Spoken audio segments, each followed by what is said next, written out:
Kumba soovid? Ma ei tea, kas see on sinine esmaspäev või sinine pühapäev. Läheb vist praegu suuremaks filmimiseks, nii et energiat on vaja. Läheb energiat vaja, et tõesti võtame siis kokku hooaja, mida te olete siin läinud kõike läbi YouTube'i kanali video vahendusel, igast võistlusel kokkuvõtted, aga nüüd võtame kokkuvõtja asja numbritesse. Karel on pidanud Exceli tabelit, ta tahab endale aasta lõpus tekitada ikkagi emotional damage'i. Martin seda ei tee, on ju? Ja vaadake minna. Kui ma ei tea, siis on... Elu on stressivaba või? Stressivaba, jah. Kui ma teaks igat numbrit, mis ma sinne drifti otsa pannud olen, ma ei tea. Hakkab halb. Hakkab halb vist, jah. Et ma ei ole nii hoolas selle Exceli pidamisega nagu Karel. Tal on kõigest Excelid. No peaaegu, sellepärast, et mulle meeldib asju analüüsida, datat teha ja tulevikuplaane. Mingite eelarvete najalt on ikkagi vaja ja mulle siuke meeldib neid asju taga ajada. Ja täna lähmegi vaatame, palju Kareli Pro-klassi Eesti meistri teine tiitli koht maksma läks. Ja kui nüüd Karel mõtleb, et ta tahab kunagi Driftmasteris sõita, siis ta lihtsalt korrutab selle summa 3 või? Täpselt, räägimegi täna siis minevikust, oleme olevikus ja lähme ka vaatame tulevikku, mis võib meid ees oodata. Ja tegelikult siin videos tulebki väga palju informatiivset juttu, detaile, kuulake tähelepanelikult kõike ja tegelikult, kui te seda hommikul seda videot näete, siis pühapäeval istub selle sama laua taga terve meeskond, laud on keeratud teistpidi ja on live ülekanne.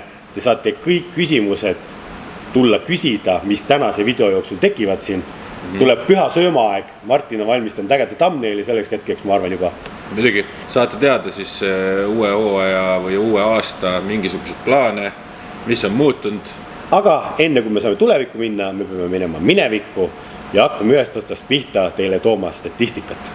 Mul on siis tähtis tabel siin kõigepealt, et üldse saaks sõitma minna, on autot vaja hooldada ja arendada. Pidage nüüd siis meeles, et auto oli mul mingil määral ju valmis ehitatud ja me tegime lihtsalt uueks hooajaks kulusid. Et see ei ole nüüd nullist auto ehitamine, vaid see on arendus, mis läks iga aasta, mida me teeme. Ja võtamegi siit suuremad näiteks asjad kokku, siis, mis on läinud. Üks kõige suuremaid muudatusi oli DMA käigukast otselülitusega. Pah! Kõige kallim ka ilmselt. Kõige kallim, 7000 eurot pluss pudinad juurde, käigukang, saatmine edasi-tagasi, ütleme, et see oli 9000 eurone pauk. Korralik upgrade, aga hooaja peale 0 probleemi. Jah, selles mõttes toimis üli hästi. Ja kui mina sain Kareli autoga sõita, kui mu enda auto katki läks Raasillas, sain ka seda proovida ja siis oli hammas verel, et tahaks ise ka. Aga see summa on ulme. Ja kõik sinna juurde, siis ma võtan suuremad asjad, et te näete, et see list on siin väga pikk, siin on tervelt 62 rida autoarendust, iga rea taga on number. Loeme ette siis 4-kohalised ja 3-kohalised suuremad numbrid. Sul on mingid toruklambrid ja kõik asjad kirjas? No ma vaatan, et ma olen mingi hetk ise ka lohakaks muutunud, et ma kõiki viimast tihendit ja putipadi ei panda, aga väga palju on siin kirjas. Näiteks käigekastiga seotud Tiltoni survelaager. Esimene tuli väga kallis kohast, see oli kiire 600 eurot. Varu sai tellitud ka, et tekki läheb vaja 307 eurot. Jah, sellega on hea trikk, et teie ka, kui te ostate asju, siis tegelikult internet on suur ja lai. Otsige ja vaadake ja võrrelge hindasid. No praktiliselt topelt hinna vahe. Topelt, jah, aga seal oligi kiirus on üks asi. Teisega ei olnud kiire, tuli varuks ja tuli kauem. Siduri service pack, uued kettad, kõik asjad, 360 eurot, ka mega odav, see tuli läbi Racetune'i. Siis on saalesid, on siin mitu komplekti, on tulekustuti käis kontrollis, küljepeeglid said uued ostetud siia, 72 eurot on peeglid näiteks. Elektrooniline wastegate, üks suuremaid upgrade, 1200 eurot. DC mootorit läks sinna ka vaja, seda Halteki boksi, 170 eurot, uus aku, 180 eurot. Autodisain, kleepimine kõik kokku, kuna Karel tegi natuke erilahendust, et must oleks must, mitte prindi must, vaid päris must. See on nagu teine asi. Siis kogu autodisain ja kõik kleepimine läks tegelikult natuke üle 2000 euro maksma. Jah, minu must ei ole must, kui vaadata sinna korra. See on nagu sinakas juba, see on tolmune ka praegu, aga Karele siis päris autokile panna sellise ilusa läikiva. Põhjaks, et auto kleebiti tervenist üle kõik detailid, mis pidi mustad olema, siis kleebiti sinna liveri peale. Muidu tehakse ühe korraga ja see tuleb a la 300-400 eurot sootsam. Nii, siis sai tellitud, tegelikult vaata, mul on see varuosa riiul, mis on varuosa, näed, tuli siia poole. see on muutunud aastatega hõredaks ja ma olen siin inventuuri teinud, et siin on tegelikult järgi mõned tuled, ühed fännid tõid, aitäh. Ja siin on sidurikettaid, kolbe, mootoribloki kaaned, seal on juhtmed, vanad kompressorid, igasugust värki, siin on mootoriblokid, difrid, no palju asju on siin varunurgas ja tegelikult ongi, siis on läinud veel kasti mingid padjad, tagatuled, fiilikoilid said tutikad ostetud siia auto alla varuks, jäid vanad, sellepärast et plaan oli Driftmasterist sõita, kus me käisime ja kui ühe nurga tühjaks sõidad, on varukoile vaja. See oli 1300 eurot. Siis on varu õõtsasid sai Wisewebist tellitud ja siis läks turbo katki esimeses trennis 2000 eurot.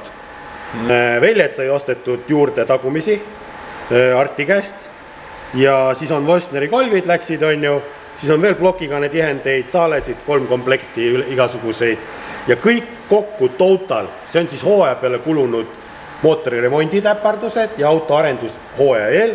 See summa on siis ümmarguselt 23 500. Ja ütleme niimoodi, et ma näen, et siin on pudi-padi puudu. Et paneme sinna julgelt pluss-miinus võite paar tonni arvestada mingi pudi-padi, mida ma ei mäleta ise. Mul on ikkagi hea, et ma ei tea nii täpselt. See on ikkagi päris... Aga sa umbes tead ju, sa ehitasid nullist endale mootori. No loe umbes enda summad. Ma võin ju pangakonto välja võtta selle perioodi peale ja vaadata ära ja see ei ole ilus ilmselt. Ja ma arvan, et see ei ole kaugel sellest numbrist. Jääb ka sinna ikkagi 15-2000 juurde jääb sinu auto ju mootor, mis sai nullist ehitatud tegelikult. Just. Nii et drifti ettevalmistus on juba kallis. Nüüd lähme vaatame jooksvaid kulusid, mis kaasnevad võistlustel käimisega. Et võistlustel käia üldse on vaja liikuvat transporti ja meil on siuke õnn olnud, et me oleme saanud soetada Villeri käest siukse ägeda tiimibussi, mis on valmis ehitatud racing otstarbeks ja siia üks auto mahub sisse, teine käruga taha, et mingil määral see kokku hoida, et sul ei ole vaja 2 käru, sul ei ole vaja 2 saate transpordiautot ja terve meeskond mahub ühte kohta. Ja üks mees on roolis end. Ega nüüd pühade ajal ongi väga palju reisimist ja reismisega käib kaasas see ka, et te käite oma nutiseadmetega, telefonitega, läpakatega, iPadidega, millega iganes, erinevates internetivõrkudes ehk avalikes wifides. Ja sellega kaasneb tegelikult teil turvarisk, et keegi võib teie seadmesse sisse häkkida ja ära varastada teie jõulupildid ja võib-olla lisaks veel tähtsaid dokumente või mida iganes te salvestate oma seadmetesse. Selle jaoks on väga hea abimees olemas Surfshark ehk VPN. Mida tähendab VPN? Virtual Private Network, näete, Karel on isegi selle ära õppinud siin aastate peale. See tekitab siis teie seadme ja selle internetipakkuja ehk Wi-Fi levialasse krüpteeritud tunneli, ehk sinna ei saa igasugused kurikaelad tulla vahele nii-öelda sorkima teie andmeid ja asju, kui te vahetate neid seal internetis edasi tagasi. Ja tegelikult saab ka sellega siis IP-d muuta, IP-aadressi, siin IT-meestele jällegi väga meeldib see lahendus, et sa saad panna ennast teistesse riikidesse ja see on kasulik selleks, et riigipõhiselt näiteks ei pruugi näha asju, kui te olete kuskil riigis sees, näiteks kolmandates riikides käete Egiptusesse, siis te ei näe näiteks Eesti telekanalid ja Eesti nagu uudiseid vaadata. Ehk te peate ennast panema teise kohta, justkui Eestisse, aga tegelikult olete kuskilgi palmi all ja siis te saate Eesti uudiseid lugeda. Ja teine asi on see, et me oleme ka tähele pannud lennupileteid, oleneb kust riigist ostad, kuhu lendad, võib ka saada soodsamalt. Ja Netflix on näiteks ära piiranud osad riigid, mis ei näe nende sisu. Ja siis VPN-iga saab sellest mööda. Nii et väga hea ja kasulik asi ja otse loomulikult kehtib selle Vampiire sooduskood ka, saate selle paketid erinevalt soodsamalt, mingid tutvuge kodulehe peal, et võimalusi on erinevaid ja vaadake, mis lahendus teile kõige paremini sobib.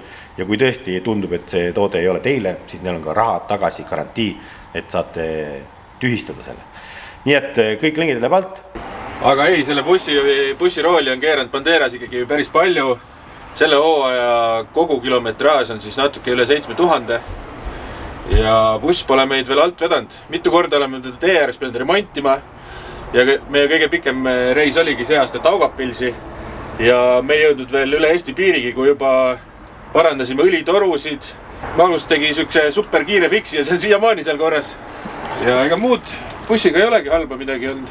No, 7000 kilomeetri peale on umbkaudu see buss võtnud siis 25-30 liitrit 100-le ja see teeb niimoodi umbes keskmiseks siis 1700-1800 liitrit kütust diislit terminalist ja selle kogu maksumuseks on umbkaudu siis 2600-2700 eurot. 2 tonni kütust on läbi lastud siit, põhimõtteliselt. Või lugematud tunnid, mida on veedetud siin diivani peal ja bussis sõita ühest kohast teise ja võistlustel olles ja selja taga on teil telekas, mida te olete ka näinud ja mida me oleme ise kaasa elanud tegelikult Ott Tänakule ja teistele motosportlastele live-ülekannetel või jäid järgi vaadates, kui me oleme kuhugi sõitnud.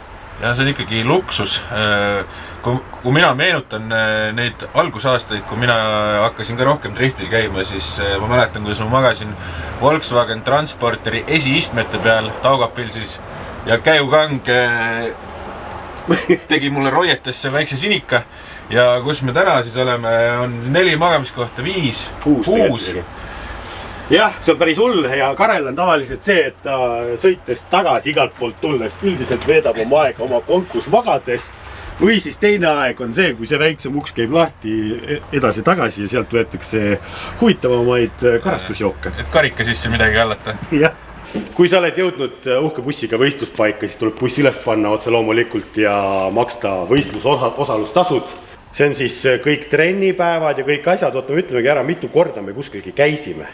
18 korda käisid autod väljas kuskilgi mingil tegevusel ja need rajarendid ja võistlusosalustasud kõik kokku mulle olid koos Drift Mastersiga, mis on sellest pool, Drift Masters oli 1400 ja siis kõik kokku on 2200 ümmarguselt. See on umbes 3 nädalat igapäevast väljas olemist. Jah, ja ongi rajarendid trennipäevadel on paarkümmend eurot, võistlused on keskmiselt 100+ eurot. Oleneb, kas on Baltic etapid juurde ja netsid ja asjad, siis on 150 eurot. Aga Karel eelmise aasta meister, ta sai Eestis vist tasuta võistelda või? Sain jaa, niimoodi, et neid kulutusi mul ei olnud, tegelikult mul tuleks 400 eurot juurde siia. Niimoodi jah, eelmise aasta meister sai tasuta osaleda tõesti, mul on igast asjad meelest näinud, hinnad, kulutused tõusevad ainult. Nii! Ja nendest autodest on läbi voolanud kütust siis, et raja peal sõita. Tegelikult siin peaks E100 olema, see on tulnud Valeronist enamus jaalt ja läbi nende kalistrite on minu autosse voolanud näiteks 1325 liitrit etanooli, keskmiselt on 2 liitrit hind ja see teeb kokku siis 2600-700 eurot. Ja ma tean, ma vaatasin arveid, siis Martini autost läbi käinud 1000 liitrit. Ehk siis ka, põhimõtteliselt autod võtavad sama palju kütust ja alati küsitakse, palju auto kütust võtab, palju 100-le võtab, ütle. 100-le ei oskagi öelda, aga ütleme ühe kehala ringi peale võtab paar liitrit ära. Ja, selles mõttes iga 3-4 liitrit ikka võtab. Ja.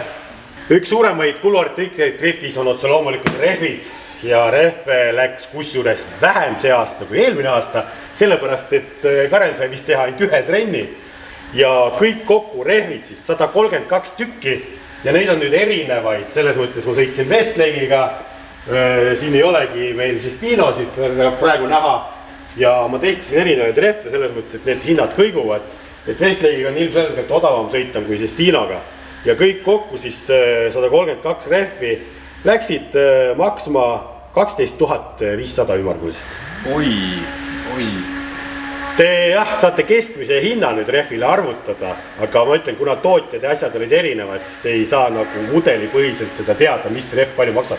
No siin tulebki selle semipro ja pro-klassi suur vahe, kuidas kulud kasvavad kalli selle semislik rehviga ja ütleme nii, et minul kulus heal juhul pool sellest rehvide peale. Pool summast, aga ma arvan küll, et 80-100 rehvi lasid ikka läbi, aga lihtsalt rehvi tüki hind on seal 50-60 eurot oli. Et väga suur vahe, et siin tõmbabki see käärid sisse pro-klassi sõitmine tõesti ja see on kõige valusam kulu. Ja muidugi võistlusega kaasas ka söömine hotell, mille kulusid meil katab iga üks tegelikult ja me ei ole neid siia kirja pannud.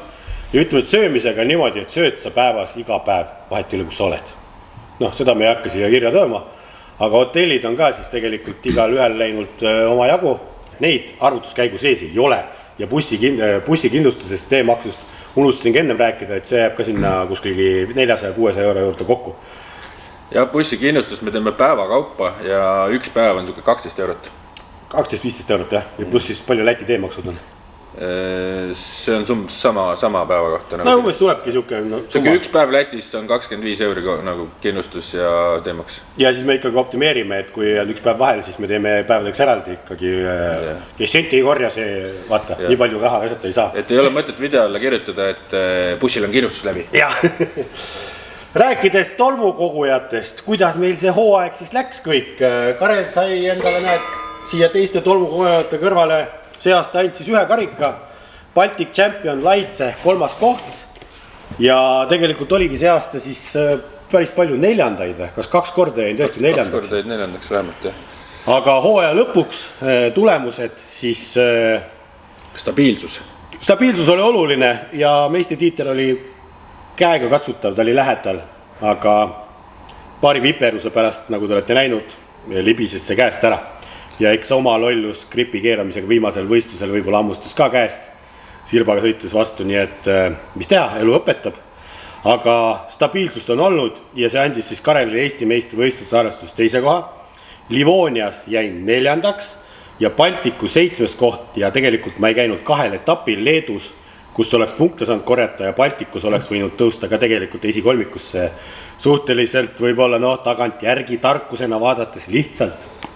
Ja Netsi 12. koht ja Netsi oli ainult 2 etappi. Ja kuidas Martinil läks see hooaeg? Sul on ikkagi üks tolmukoguja.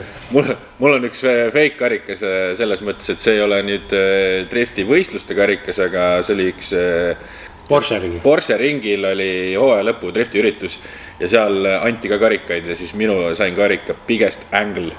Ehk siis nagu Karelile meeldib öelda unchaseable, Martin sõidab ees suure nurgaga, raske on jälitada. Aga kui võistlustel kohtunikud seda ära ei loe, siis vastasele väga raske. Ma mõtlen, et vaata drift ongi selles mõttes, et kui sa saad nurgast punkte, miks siis suur nurg paha on ju.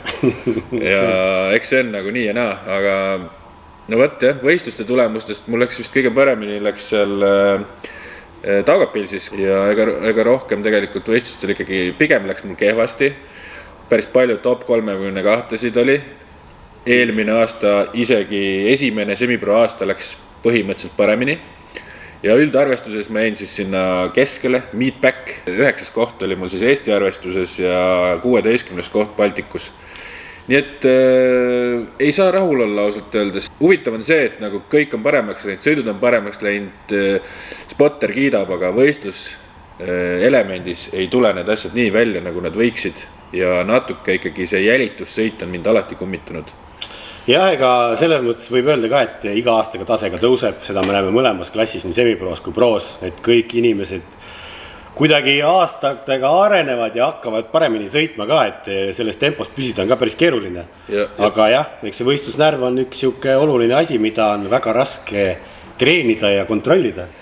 See on alateadvus. See on alateadvus huvitaval kombel jah, et ja natukene nagu petab ka see auto sisevaade ja välisvaade ikkagi. Ja ise mõnikord arvad, et oi, ma olin jumala hea koha peal, tegelikult on ikkagi väga palju ruumi veel minna ja ütleme nii, et talvel saab seda alati harjutatud niimoodi, et koksid uksi ja suvel unustad ära selle jälle, see on nagu naljakas. Aga kiirused on teised ja seal tulebki see vahe välja ja suures pildis on nii palju noori hullulgeid ka peale tulnud, et drifti tase on jah, uskumatu praegu. Nüüd me oleme olevikus tagasi ja räägime, mis hakkab tooma tulevik. No nii, kas on aeg kinnitada turvavööd või? Kus pool see käib? Nüüd läheb raputamiseks raisk. Pane peale. Kiivrit peale. Kiivri võiks ka panna. Te võiks ka nüüd kõik maha istuda, vaata. Siit tuleb võib-olla mingi siuke pommuudis, mida te ei oleks osanud arvata ja ette näha. Karel on sõida rongi vedanud siin, ma ei tea, kas see oli 12. hooaeg või 11. Ma ei mäletagi. 11 vähemalt. 11 vähemalt järjestikust hooaega, full seasoneid, non-stop, mitte ühtegi võistlust vahele jätmata. Ja see viimased 4 aastat ongi olnud imeline, karikat ja sadu ja kõik. Aga kui enne rääkisime drifti tasemest, siis täna me olemegi jõudnud siuksesse kohta, et minu see auto, mis siin kõrval on ikkagi natuke konkurentsist välja langenud ja tema kõige suuremaks murekohaks on ikkagi see vana ja VQ mootor. Esimese generatsiooni VQ mootor. Ja tegelikult nüüd tulebki see ametlik teadaanne, et ilmselt Vampiro ja Drift Teami sellises seisus, nagu te olete kõik need aastad harjunud sõitmas nägema ja 2025 hooaeg ilmselt ei ikkagi näe niimoodi sõitmas. Kas me teeme siin mingi leinaseisaku või leinaminuti või? Ja see tekitab nüüd siukse huvitava lumepalli efekti, et üks asi hakkab teist mõjutama ja see mõjutab ka natuke ikkagi Martini tegevuskava, et kui mina ei sõida, siis üksi käies kulutused vist on päris metsikud. Üksi käies on ju kõik pooled kulutused ju topelt ja küsimus on ka siin veel tiimis ja kõiges muus, et kas tiimil on motivatsiooni jätkata selles semipro meetback sõitjaga või siis tiimil on ambitsioonid võita karikate sadu ja eks meil on siin väga palju mõelda selle üle, et mis saab siis, Karel on juba ilmselgelt otsustanud, et tal on vaja võtta see kas siis vaheaasta või siis kes teab, mis see tulevik on. Aga minul, mul on võistlusauto olemas, saaks sõita, kui raha oleks. Aga täna ma ütlen, et ma võtan ka rahulikult ja mõtlen läbi enda jaoks asjad ja eks siis näeb, kuidas me jätkame, kas jätkame. Kahte head asja korraga ei saa. Ma tahaks sõita jah, Eesti tiitlit arvestuses tervet hooaega, aga samas ma ei saa autot arendada ja ehitada, sellepärast auto peab sõidus olema kogu aeg.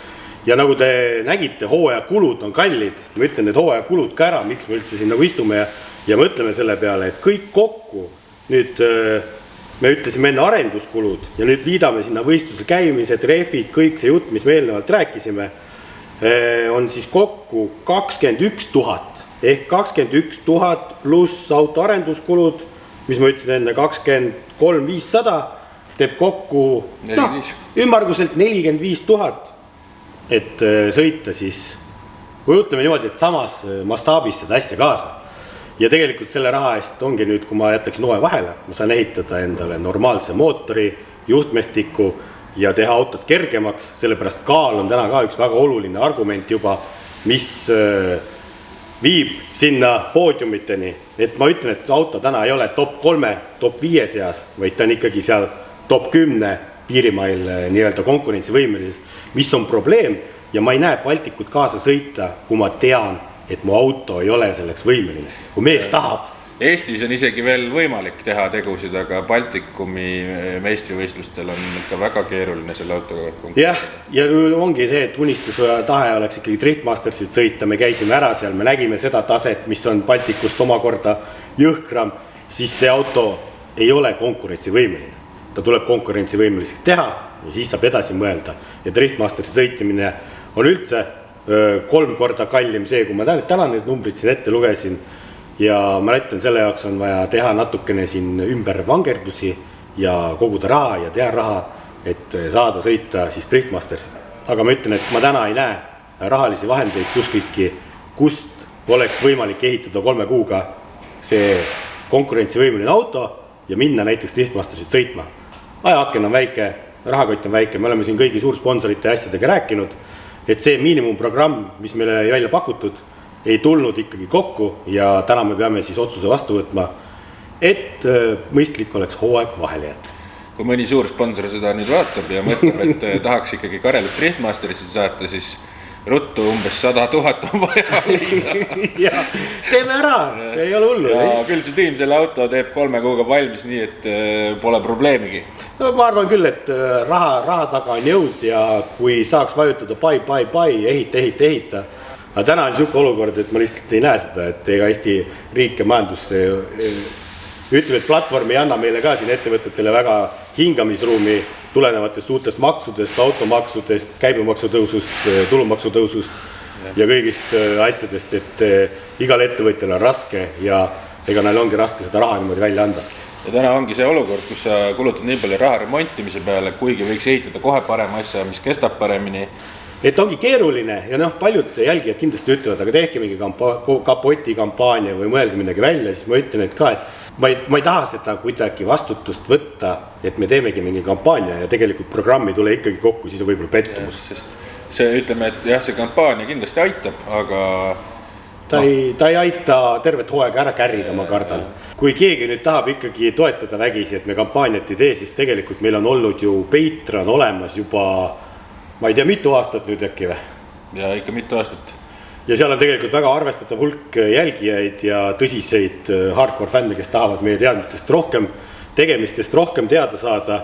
Ja see on siuke kuupõhine värk seal on 3 erinevat kategooriat, sellega saavad kõik liituda, valida endale sobiva alagrupi. Esimene level on siuke, et näeb kõike selles mõttes meie tulemusi võistlustelt, videod 24 tundi ette varem, kõik, mis tulevad YouTube avalikult. Ja iga neljapäev on siis väike special episood Garaaži elust. Jah, siuke 5, 6, 7 minutit, kohe otse üks duubel, saate infot kõike varem kui videodest.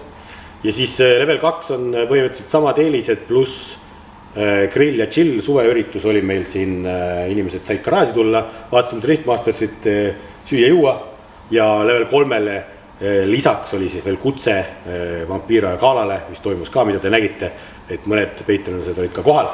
Nii et see on üks võimalus, kuidas kanalit ja Kareli pingutusi sinna Driftmastersi suunas saab kuidagi moodi siis toetada.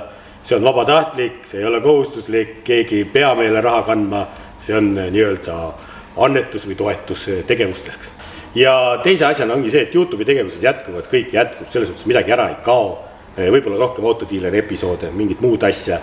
Ja tegelikult meil on siin veel üksugune idee välgatus, mida võiks teha, aga sellel on ka väga suured omad plussid ja miinused. Me hõikame ta siin välja, võib-olla on olemas meie jälgijate seas või keegi teab, kes tahaks drifti sõita või on drifti sõitja, aga kellel puutub meeskond, teadmised, kogemused, kuidas tulla meistriks. Ma arvan, meil meeskonnal on kõik see olemas, Karel oskab mentaalselt juhendada, Tanel on väga hea spotter, me teame kõiki radasid, meeskond oskab autot seadistada. Kui kellelgi peaks nüüd huvi olema, et tal ei ole neid meeskonna asju, aga tal on mingi auto või ta tahaks auto ehitada või osta ja alustada drifti sõitmist, siis me oleme kaalunud rendi teenuse pakkumist sellisel kujul, et saab meeskonna teenust rentida sisse osta seda know-how'd. Sellega kaasnevad igasugused huvitavad probleemid muidugi ja kas sellega on võimalik ka raha teenida niimoodi, et ma saan hooaja kõrvalt iseenda automootorit ehitada. Eks te nüüd nägite kõiki neid pro-klassi kulusid ja nüüd mõelge sinna juurde väike rendiraha ka ja nii-öelda meeskonna tasu siis... No know-how ikkagi maksab, et teadmised ja kogemused on kõige kallim vara, et nende najalt saab väga palju ära teha, kuidas autot ette valmistada niimoodi, et ta kestaks. Nüüd paljud võivad ka, mis su auto kestis või? Kestis, mitte ühtegi katkestamist ei olnud. Mootor on hädaline, me teame seda ja Karel on teinud säästu lahendust. Et üldse saaks sõita. Sellega ongi see ainuke mõre, et füüsikaseaduste vastu ei saa. Lõpuks ei saa. Kui õli loksub, siis kõik probleemid olid õlitusega seotud. Kõik see saale purunemine, väntvõll oli tõesti nüüd mehaaniline, sellepärast oli 3-4 aastat peksa saanud.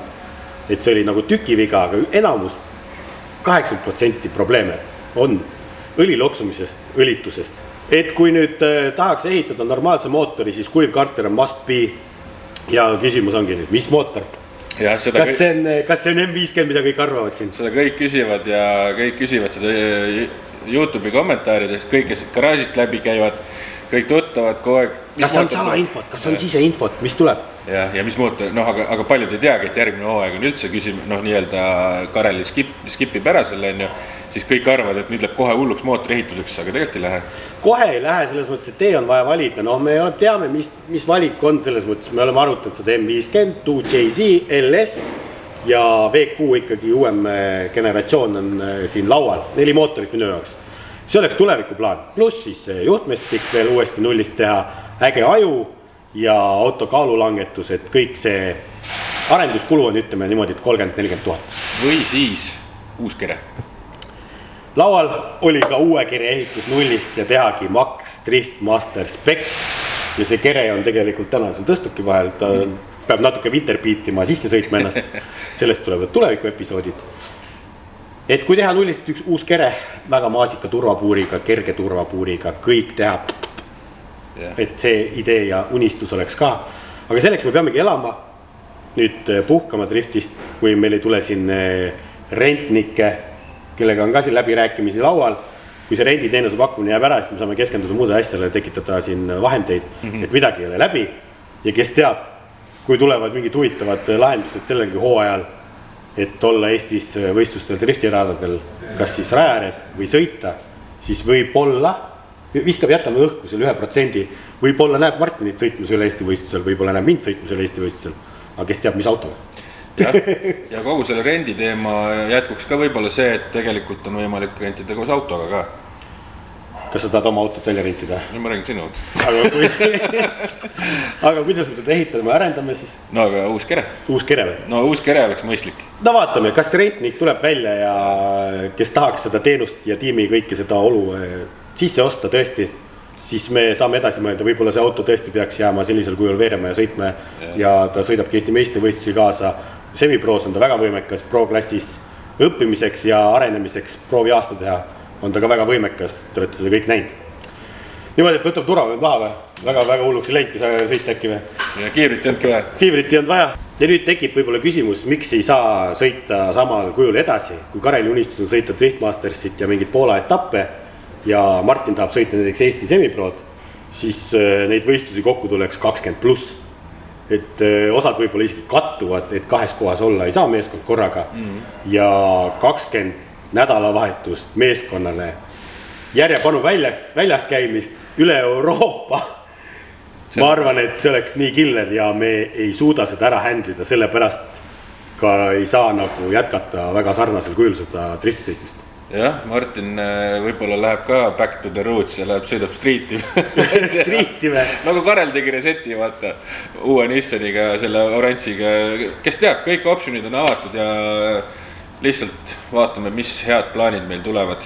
Jah, et võib-olla kõik kohe ei oskagi välja ise ka nuputada, selle jaoks olete teie meil abimehed ja võib-olla ongi töö käigus tuleb mingi siuke väga geniaalne plaan, mida me ise täna ei suudagi mõelda.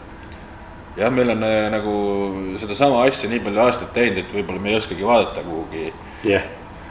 Ja võib-olla ongi raputav ka natuke siin driftimaastikule ka, et huvitavat teemat vaata, et kui üks legendidest ei sõida. No võt. Tahaks näha juba, mis see uus hooaeg toob, on ju lihtsalt kas või pealtvaatena on see äge, mulle meeldib. Ma mõtlen seda, et kui nüüd ongi esimene etapp Raasillal ja meil otsest vajadust sinna minna ei ole, kas läheksid vaatama tribüünile? Jah. Või tahaksid olla kuskilgi teise meeskonnaga või noh. Aga kui ma läheks juba näiteks, keegi läheb tuttav, siis võib-olla läheks kaasa, võib-olla aitaks sulle rehvi tõsta. Või kui juba lähed ja teised ka tulevad, võtaks auto ka kaasa või? No võt, ma kardan, et Kareli kõige suurem mure ongi see, et kui ta läheb võistlusele drifti vaatama ja siis ta saab see emotsioon ja vaatab neid outsid seal, siis ta mõtleb, kurat, ma tahaks ikka järgmine võistlus, ma lähen ka teen ikka ühe. See oht on suur, aga eks see rahaline vaateväli seab piirangud, aga tõesti ma ütlen ühe veksli, viskan veel välja siia. Mind võib palgata ka keegi teine driftitiim ka enda esisõitjaks äkki. Et maksta mulle palka ja tuua häid tulemusi. Oota, selleks eriti hea, et Vampiiril on 2 rendisõitjat, aga Karel on palgatud teisi tiimi. Ja siis ma haldan ise enda tiimi, aga sõidan kolmanda tiimi. tiimi. RTR-i Mustangiga tahad sõita või mine kirjutad sinna Van John Juniorile, äkki võetakse USA-sse või? No võt, teil on võib-olla tekkinud palju küsimusi, te saate all kommenteerida, mis küsimused teil tekkisid, võib-olla meile midagi rääkimata. Ja me istume siin samas teises figuratsioonis meeskonnaga püha sööma ajal maha ja te saate küsida otse küsimusi, me saame vastata ja saamegi pikemalt kõike seda melu arutada, mis siin videos oli. Ja pakkuge plaane. Mida teeb Vampiir ja kui ta ei sõida drifti? YouTube videosid teeb, autodiilerid teeb ja äkki teeb mingid põnevaid asju veel. Nii et like, subscribe, ärge laivi maha magage, pange endale meelde tuletus, äratuskell, mingi ostke head paremat valmis. Me hakkame ka degusteerima teiste meeste lemmiktoite, igaüks 3 tükki siia neid. Ja ma arvan, tuleb meelehulkas pühapäeva õhtu, nii et pead ei taksa norgu lasta. Jah, et sealt võib veel areneda igasuguseid uusi ideid, nii et olge kindlasti kohal. Nii et tšau. Tšau.